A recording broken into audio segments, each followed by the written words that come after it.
Hello, today I'm gonna show you how to take long screenshots on Nokia 5.3.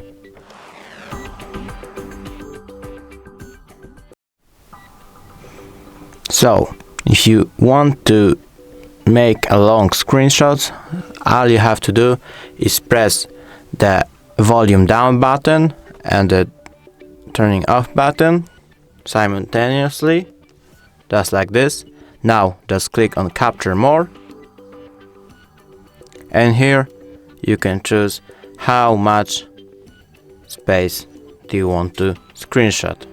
Then just click on save and it's done. Thanks for watching. I hope I helped you. It would be really nice if you could subscribe to our channel, and bye.